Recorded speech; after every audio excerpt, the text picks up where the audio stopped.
Coming up on NewsWatch 12, midday, a suspect is in custody after a shooting in Rogue River. Plus, students from Humboldt and Siskiyou County schools got to take a field trip to the Klamath River.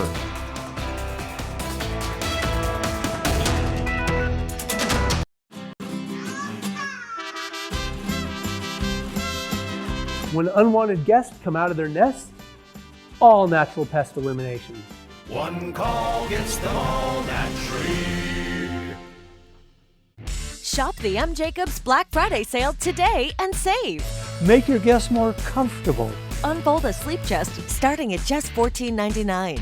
M. Jacobs is Oregon's largest in-stock furniture store, so you can enjoy your Black Friday finds faster. And as always, free statewide delivery. Don't wait. The Black Friday sale is going on now at M. Jacobs.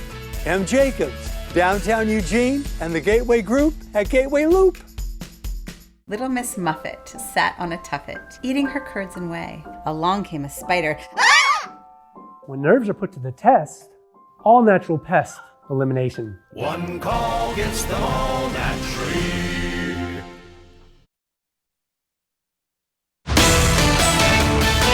Eagle Point High School is spreading some Thanksgiving cheer to local families in need. Plus, the holiday travel rush is on. How the local airport is preparing for one of the busiest travel weekends in U.S. history. And it's a very chilly start to our Wednesday. We'll talk more about what we'll see with these temperatures and when these clouds will be moving out. Watching out for you. This is NewsWatch 12 Midday. Good morning. It's Wednesday, November 27th. Thank you for choosing NewsWatch 12 Midday. I'm Damon Alvarado.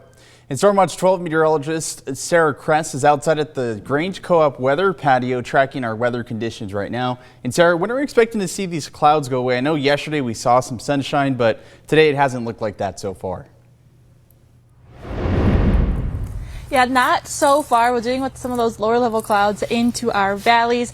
That's not the case for everywhere across the region. As we're heading into Northern California, seeing some bright and sunny skies, even as we're heading along the Cascades.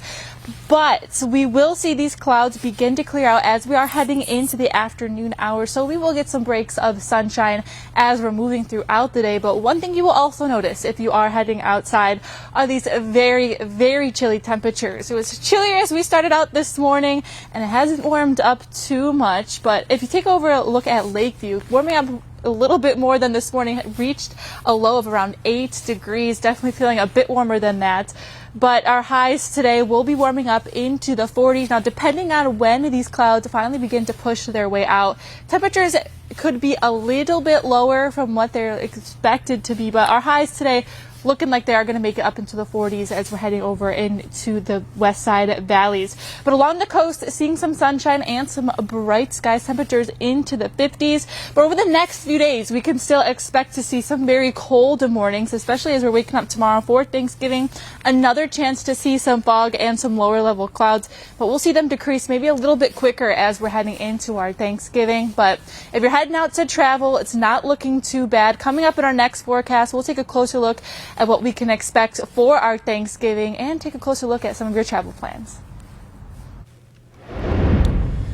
Authorities in northwestern Oregon suspended the search for a missing hiker on Tuesday. 61-year-old Suzanne Lane Foreigner went hiking with her 2 dogs along a mountainous trail last week, and searchers began looking for her after her employer reported she did not show up for work on Friday. Volunteer search teams have looked for Lane Foreigner over the past few days. Investigators say they have suspended the search based on weather conditions and the likelihood of her survival. The Clackamas County Sheriff's Office is still investigating her disappearance and treating it as a missing persons case. There's a suspect in custody this morning as part of a shooting investigation by Jackson County Sheriff's Office. Just after 11 yesterday, Rogue River Police and Jackson County Sheriff's Office responded to a shooting in rural Rogue River. Officers were able to take the suspect into custody. The victim is currently alive and being treated for their injuries. Detectives from the Ashland Police Department are assisting in this investigation. You can find more details on our website, kdrv.com. And there is a Eugene police officer who is now on administrative leave following a fatal officer-involved shooting. EPD has confirmed that the suspect was a fugitive out of Washington state. Law enforcement says they were warned about him. According to officers, the suspect was seen walking around a wooded area near Glenwood. That's where officers tried to arrest him, ending in the deadly shooting. Our officers are highly trained. Our officers that were on the quick reaction force are generally tactical operators, so they are very, very skilled and recognizing threats and responding to those threats. So the investigation will be ongoing, and we'll figure out all the details around that. But the early information suggests that the officer felt like his life was in danger. Chief Skinner says they aren't sharing the suspect's identity, what he's wanted in Washington for, or why he was in Eugene. Lane County's interagency deadly force investigation team is now leading the investigation into the shooting. Local authorities are asking for your help in identifying 2 fraud suspects here in the Rogue Valley. The Jackson County Sheriff's Office tells NewsWatch 12 the man and woman you see here stole 2 credit cards in late October. The 2 have since spent several thousands of dollars in both Ashland and Medford. The Sheriff's Office asks that anyone with information on the identities of these 2 people call their tip line at the number on your screen. The Sheriff's Office says they were driving a 2022 to 2024 Lincoln Corsair, which you can see on your screen. The license plates were removed during the crime. Again, anyone who can help identify the suspects is asked to call the Jackson County Sheriff's Office. We do have some disturbing news out of Josephine County. The Sheriff's Office and Josephine County Animal Control are seeking help identifying individuals using blow darts to target cats at local parks. Right now, you're looking at some of the blow darts in question. Anyone with information is asked to file a report with the Sheriff's Office. As you look forward to Black Friday deals, you can also enjoy local shopping with Small Business Saturday. Many businesses will be having sales and celebrations. This is done to draw people in and celebrate their contributions to local businesses.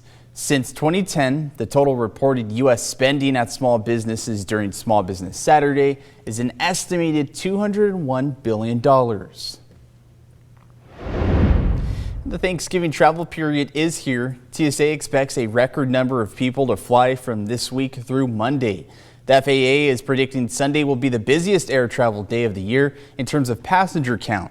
NewsWatch 12's Jerry Howard went to Medford International Airport and talked with travelers about the busy travel week. You're traveling out? Yeah. Holiday travel? Yes. On purpose? Yes. The Transportation Security Administration already is working at Rogue Valley International Medford Airport and others across the nation for its busiest ever holiday. Airport security expects Thanksgiving's holiday surge in the next few hours. When TSA and the airlines say show up 2 hours prior to departure, they're pretty serious about that, because if you don't allow that extra time and you get stuck in that line, then you're going to be not happy. Flyers told NewsWatch 12 their holiday travel plans are not focused on flights or fuel. They're focused on friends and family. So you had an early holiday? Had an early one, yes. Was that on purpose to handle travel better? Yes, a little bit, yeah. So does this crowd surprise you? This crowd, I'm surprised by how light it is. Yeah, I'm actually really happy. AAA says about 80 million Americans are traveling for Thanksgiving. And if you're one of them, you might think it's too late to alter your plans. But experts say minor modifications could make your journey smoother. AAA says drivers who can't leave early today could head out on Thanksgiving morning when traffic might be lighter. Booking a last-minute plane ticket might cost a fortune, but experts say flights on the holiday itself might be more affordable. With storms in the forecast, experts suggest people who are flying take carry-ons only. They say checked bags can be hard to deal with during delays and cancellations. Flexibility and you still want to make it in time to your destination in time to have Thanksgiving dinner, you can do that and just leave really early on Thanksgiving morning, and the traffic should be a little bit lighter. AAA says some drivers need to pack for the weather too by bringing an emergency kit with blankets. The National Weather Service expects an Arctic blast in parts of the U.S. this week, and we do have we show you on our website how to make one of those travel kits and one of those safety kits. You can just go to our website, caterv.com. We'll have articles about how to stay warm this winter.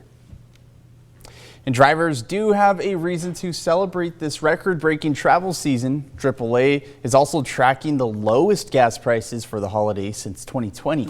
National average is $3.07 a gallon, and the Oregon average is $3.56 a gallon. California still has the highest average in the nation with $4.44 a gallon. And we're less than a day away from our biggest meal of the year, but in the current state of inflation, people's wallets are hurting. NewsWatch 12's Rocky Walker spoke with residents on how they feel shopping for their Thanksgiving feast. Pandemic, prices have gone up 20%. Does it feel like 20% or maybe even more? Probably more. I'd say 25. I mean, everything else is up. Why not Thanksgiving? According to the American Farm Bureau Federation's 39th annual Thanksgiving dinner survey, the cost of eating on Turkey Day is the cheapest it's been in 2 years. They do say that the prices of a Thanksgiving meal are 19% more expensive than pre-pandemic. But many residents didn't believe their statistic that the average Thanksgiving meal for 10 only costs $58. I spent $58 to cook bacon. No, it doesn't seem accurate. It's definitely more expensive than pre-COVID, but I think because of COVID and a lot of things, the prices went up and then they never went down, and they should have. Another survey from Lending Tree found that the cost of hosting the meal is closer to $250. This number was one Ashland residents felt they related to. When looking at the reasons why, some residents blamed inflation and some blamed corporate greed. And while Thanksgiving is a time for family, friends, and feasts, the Oregon Department of Emergency Management is reminding residents to keep safety in mind. Remember to stay alert. Most kitchen fires start due to food being left unsupervised. Keep children away around the stove. Keep them away from the stove and hot appliances. And make sure to set timers to remind yourself of food cooking on the stove or in the oven. This helps prevent overcooking and potential fires. And always keep a fire extinguisher nearby in the kitchen and know how to use it. Eagle Point High School is spreading some Thanksgiving cheer to local families in need. Students in the leadership program teamed up with Ray's Food Place for the annual turkey basket tradition. Students work in an assembly line to fill up baskets with everything you could ask for in a Thanksgiving meal. It's also a chance for upperclassmen to show their leadership skills. I just want to thank the high school leadership team for letting me be a part of this for so long. It's my last year here, and I'm just so grateful that I've gotten to experience this as many times as I did. Now, it wasn't just students who pitched in. First responders with Eagle Point Police and Fire District 3 also helped fill baskets. The turkey baskets aren't just a tradition, it's a fundraising effort that takes months. NewsWatch 12, U.S. Cellular and Grange Co-op are teaming up for our holiday toy drive. We're asking for community support to help provide toys for children in need. Unwrapped gifts can be dropped at any U.S. Cellular or Grange Co-op location in Jackson, Josephine, Curry, Klamath, and Siskiyou counties. Donations stay in the community where they're donated, supporting Children's Advocacy Center of Jackson County and court-appointed special advocates, or CASA, in Southern Oregon and Siskiyou County. You'll find more information on our holiday toy drive page at ktrv.com.